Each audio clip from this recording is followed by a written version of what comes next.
Hey guys, it's Courtney. Today I am going to be using a couple of products from Trinity Stamps. I'm using the stitched card panel and window for the Slimline cards, as well as the seasonal mini cup decor and more die set. And I'm only going to be using three of those little pieces, and we're not actually going to be decorating the little mini cups. So I have a piece, or a couple of pieces of glitter paper here, and ignore the blue. I didn't end up using the blue, but you could certainly reproduce this card or mass produce this card very easily. Had I not done so much experimenting, I guess you could say, this card would have literally taken me just a few minutes. So I cut the largest stitched rectangle with that pink glitter paper, and I'm gluing that down onto my white card base there, and this is the Slimline card. Then I cut the medium size with just plain white cardstock, and this is Nina.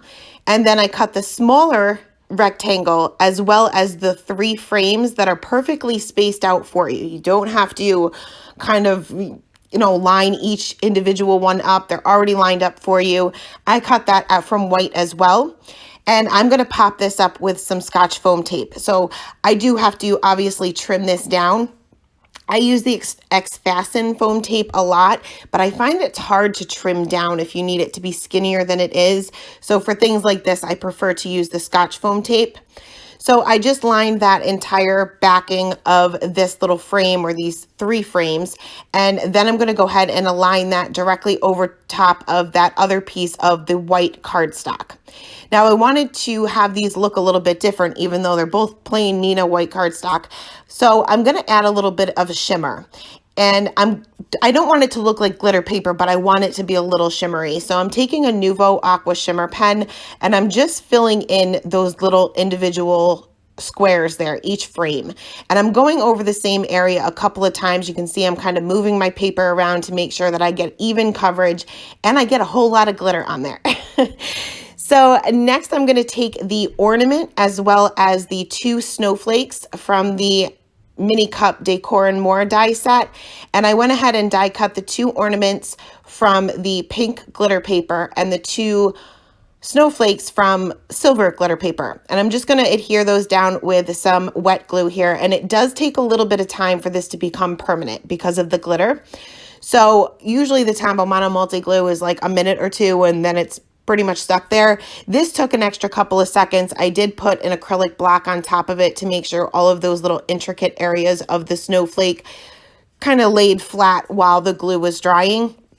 It didn't take too long, but it did take an extra couple of minutes than normal. So I'm going to go ahead and pop these up on the 2 outer little frames there. So I'm going to take some more Scotch foam tape and pop these up on either side, trying my best to line these up. You can certainly use like a T-square ruler to make sure they're perfect.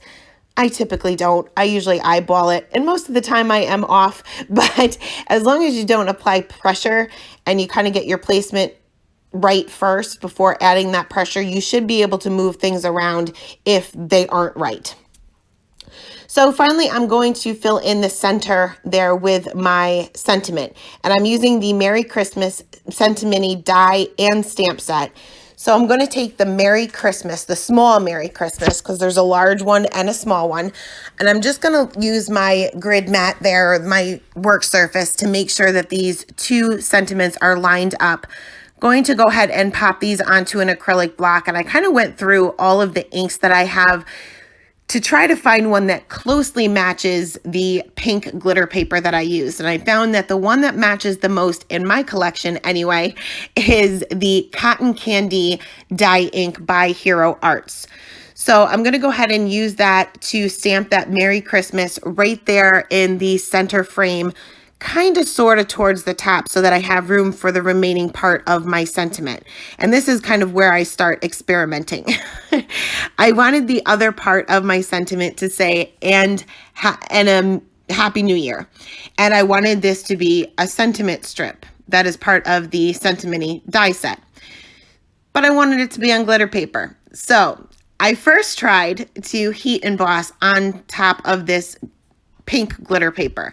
So as always, I treated it with my anti-static tool, stamped it out with Versamark ink, and sprinkled on some white embossing powder.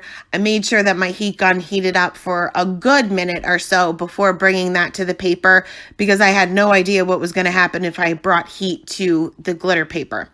So it didn't ruin the glitter paper. The glitter paper stayed intact, but I kind of lost my sentiment. And it depended on how you kind of move the card around. Because of that glitter, you can barely see it. So that didn't work.